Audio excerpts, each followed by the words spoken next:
આરએમસીના નિવૃત્ત સિટી ઇજનેર અલ્પના મિત્રાના ઘરે ફાઇલ મળવા મામલે તપાસનો ધમધમાટ શરૂ થયો। અલ્પના મિત્રાના ઘરેથી અલગ અલગ વિભાગની કેટલીક ફાઇલ મળી આવી હતી। ત્યારે આ ફાઇલને લઈને અલ્પના મિત્રાના ઘરે ગયેલા ઇજનેરોએ પોતાનો બચાવ કર્યો છે। મ્યુનિસિપલ કમિશનર સમક્ષ વર્ષ 2018નો ઠરાવ રજૂ કરવામાં આવ્યો। ઠરાવ પ્રમાણે ફરજ પર જે તે અધિકારીએ પોતાના કાર્યકાળ દરમિયાન થયેલા કામોના મેજરમેન્ટ બુક અને બિલ ફોર્મમાં સહી કરવી ફરજિયાત છે। નવા આવેલા અધિકારી જૂના બિલ કે મેજરમેન્ટ બુકમાં સહી કરી શકતા નથી તેવી દલીલ રજૂ કરવામાં આવી। જો કે આ કામગીરી ઓફિસમાં રહીને કરવાની હોય કે બહાર ફાઇલો બહાર લઈ જઈ શકાય તે એક મોટો સવાલ છે।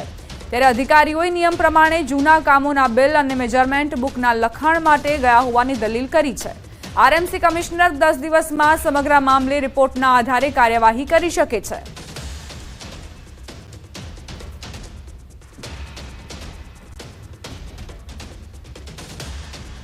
समाचार भरूचथी प्राप्त थई रह्या छे। ચોમાસા દરમિયાન તમારા પગરખા સંભાળજો। અંકલેશ્વરમાં બૂટમાંથી સાપ નીકળ્યો। ઘરની બહાર મૂકેલા બૂટ પહેરવા જતા બૂટમાંથી સાપ નીકળતો નજરે પડ્યો। સમયસર નજર પડી જતા આ બાદ બચાવ થયો। સ્નેક કેચરની મદદથી આ સાપને ઝડપી પડાયો હતો। તો બૂટ ચપ્પલ પહેરતા પહેલા સાવધાન, કારણ કે ચોમાસા દરમિયાન જે આ સરીસૃપો હોય છે તે એક્ટિવ થઈ જતા હોય છે। ભરૂચની આ ઘટના, અંકલેશ્વરમાં બૂટમાંથી સાપ નીકળ્યો। જો કે સમયસર જે વ્યક્તિ પોતાની નજર આ સાપ પર પડી જતા જ તે બચી ગયા અને તેમણે સ્નેક કેચરને બોલાવીને સાપને પકડી પાડવામાં આવ્યો। ચોમાસા દરમિયાન તમે ચેતજો, સાવધાન રહેજો। આ ઘટના ખરેખર લાલબત્તી સમાન કિસ્સો છે તમામની માટે। બૂટ અને ચપ્પલ પહેરતા પહેલા તેમને ધ્યાનથી ચકાસી લો અને ત્યારબાદ જ પહેરો, કારણ કે આ જે સરીસૃપો છે તે બની શકે કે તમને ડંખ મારી દે। આ ઘટના ભરૂચના અંકલેશ્વરમાં બની।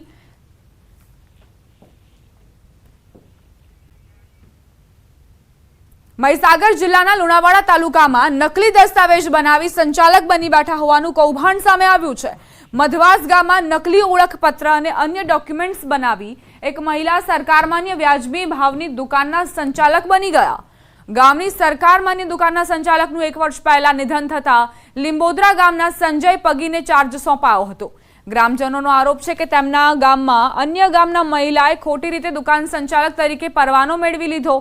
વરધરી ગામમાં રહેતા રશીદાબેન દાવલ લુણાવાડાના રહેવાસી છે, તેમ છતાં મધવાસ ગામમાં રહેતા હોવાનો ખોટા સરકારી ડોક્યુમેન્ટ બનાવ્યા હોવાનો ગ્રામજનોએ આરોપ મૂક્યો। આધાર કાર્ડ, ચૂંટણી કાર્ડ, રાશન કાર્ડ, મકાનના ભાડા કરાર, દૂધ ડેરીની ખોટી આકારણી સહિતના તમામ ડોક્યુમેન્ટ્સ નકલી બનાવીને રજૂ કરાયાનો દાવો છે। ગ્રામજનોનો આરોપ છે કે મામલતદાર, પ્રાંત અધિકારી, પુરવઠા અધિકારીને જાણ હોવા છતાં તેઓ છાવરી રહ્યા છે। આ મામલે કલેક્ટરને તમામ પુરાવા સાથે રજૂઆત કરવા બાદ કૌભાંડનો ખુલાસો થયો। દેવભૂમિ દ્વારકાના લાંબા ગામે વારંવાર વીજ પુરવઠો ખોરવાતા લોકોમાં આક્રોશ। ગામમાં વીજળીના ધાંધિયા થતા ગ્રામજનોએ રાત્રિના સમયે પીજીવીસીએલના કર્મચારીઓનો ઘેરાવ કર્યો। ગ્રામજનો અને પીજીવીસીએલના કર્મચારીઓ વચ્ચે ઉગ્ર મામલો બન્યો। ગ્રામજનો અને પીજીવીસીએલના કર્મચારીઓ વચ્ચે બોલાચાલી વધુ ઉગ્ર બનતા પોલીસે મામલો શાંત પાડવાની ફરજ પડી।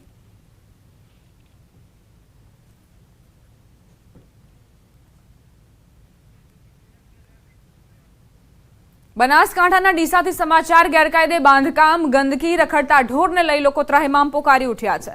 ત્યારે ડીસાના વકીલે નાયબ કલેક્ટરને પત્ર લખી અનોખી માંગ કરી। પાલિકાના અધિકારીઓને ગદર્ભ પર બેસાડી શહેરની મુલાકાત કરાવવા મંજૂરી માંગી। એટલું જ નહીં, ગદર્ભને ખવડાવવામાં આવતો ચારો પણ નગરપાલિકાના પરિસરમાં લાવીને રાખી દીધો। આ સાથે પાલિકાના અધિકારીઓ પર ભ્રષ્ટાચાર અને બેદરકારીના આરોપ મૂક્યા। કાયદેસર કાર્યવાહી નહીં કરવામાં આવે તો ધરણા પ્રદર્શન પર બેસવા માટેની મંજૂરી માંગવામાં આવી। હવે સૌથી મોટી વાત એ છે કે પાલિકા ચીફ ઓફિસર કહી રહ્યા છે કે અમારી પાસે પૂરતો સ્ટાફ નથી। સવાલ એ છે કે પૂરતો સ્ટાફ નથી કે કામગીરી નથી, અને બેદરકારી છે તો કોની અને કોની જવાબદારી? આવા અનેક સવાલો ઉઠી રહ્યા છે।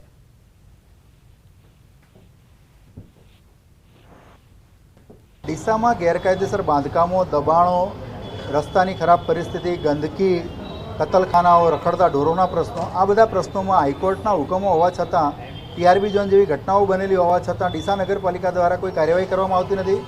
આડેધડ ગેરકાયદેસર બાંધકામો ડીસા નગરપાલિકાના જવાબદાર અધિકારીઓની રહેમ નજર નીચે કરવામાં આવે છે. લોકો ખૂબ જ પરેશાન થઈ ગયા છે. સ્ટાફની ખૂબ અછત છે. નગરપાલિકાની સામાન્ય સભામાં સ્ટાફની ભરતી અંગે કંઈકનું પ્રકરણ પણ લેવામાં આવેલું છે. આ ઉપરાંત નગરપાલિકાના કેટલાક સ્ટાફની સામે તેઓની ફરિયાદ હતી તે અમે લક્ષમાં લેવાના છીએ અને જરૂર જણાય તેવા કર્મચારીઓ સામે કાર્યવાહી પણ હાથ ધરીશું. માણાવદરના ખારા ડેમમાં ગટરનું પાણી ઠલવાઈ રહ્યું છે. ભૂગર્ભ ગટરનું પમ્પિંગ સ્ટેશનનું પાણી ખારા ડેમમાં છોડવામાં આવી રહ્યું છે, જ્યારે આ પાણી સુએજ ટ્રીટમેન્ટ પ્લાન્ટમાં મોકલવાનું હોય છે. પરંતુ હાલ મોટર બંધ છે, ત્યારે ખારા ડેમમાં દૂષિત પાણી ભળી રહ્યું છે. ખારા ડેમ માણાવદરમાં પીવાના પાણીનો મુખ્ય સ્ત્રોત છે, ત્યારે દૂષિત પાણીને લીધે રોગચાળાનો ભય ફેલાવ છે. આ અંગે નગરપાલિકાના ચીફ ઓફિસરને પૂછવામાં આવતા તેમણે જણાવ્યું કે હાલ 10 મોટર કાર્યરત છે, પણ મુખ્ય મોટર બંધ છે. તેને લઈ સમસ્યા ઊભી થઈ છે. હાલ મુખ્ય મોટરનું કામ થઈ ગયું છે. આગામી દિવસોમાં દૂષિત પાણી ડેમમાં જતું અટકાવી શકાશે અને સમસ્યાનો ઉકેલ આવશે.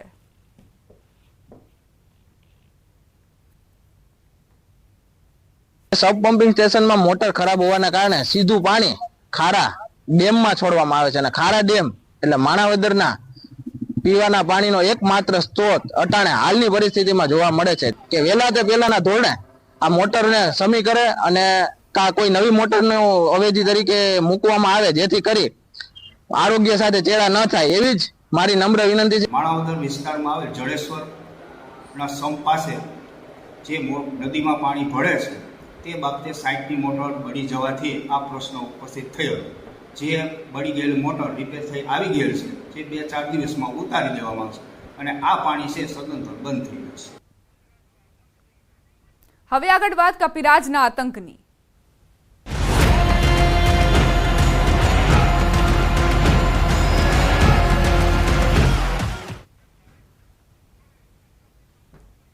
ખેડાના બમરોલીમાં કપિરાજનો આતંક જોવા મળી રહ્યો છે. ગામમાં 25 થી વધુ લોકોને ઘાયલ કર્યા.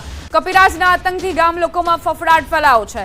7000ની વસ્તીવાળા આ ગામમાં છેલ્લા 1 મહિનાથી કપિરાજોએ રીતસરનો આતંક મચાવ્યો છે. કપિરાજના આતંકના કારણે લોકો ઘરમાં પુરાઈ રહેવા મજબૂર બન્યા છે. રસ્તા પરથી એકલ દોકલ આવતા જતા લોકોને બચકા ભરી લે છે. તો સાયકલ લઈને જતા એક વિદ્યાર્થીની સાયકલ પર કપિરાજે કૂદકો મારતા તે જમીન પર પટકાયો હતો, જેમાં તે હાથના ભાગે ગંભીર ઈજાગ્રસ્ત થયો. મહત્વની બાબત એ છે કે થોડા સમય પહેલા વન વિભાગ દ્વારા ગામમાંથી 2 કપિરાજને પકડવામાં આવ્યા હતા, પરંતુ પકડ્યા બાદ વગડામાં જઈને છોડી મૂકવામાં આવે છે અને જેથી તે થોડા સમય બાદ ફરી ગામમાં આવી ચડે છે.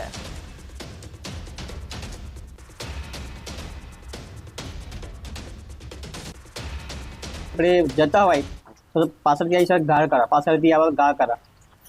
છોકરા નાના છોકરા હોય કે વૃદ્ધ હોય ગમે તે હોય એને પાછળ ગાળ કરા. બસ શું ભલે પકડમાં આવતા નહીં, પકડમાં આવે અહીંથી જે લાગી આવે પકડવા આવે અહીંથી પકડી જાય પણ ચરામ જઈને મૂકી દે એટલે પાછો અહીંનો આવી જવા દો. હું અદ્રેશ સાયકલ લાત મારી. ક્યારે મારી? શું કર્યું હતું? કઈ જતો? રવિવારે બીજ ભરવા જતો અહીં રામા સીજીપુરા બને. બુલેટિનમાં રોકાઈશું એક નાનકડા વિરામ માટે. આપ જોતા રહો ન્યૂઝ 18 ગુજરાતી.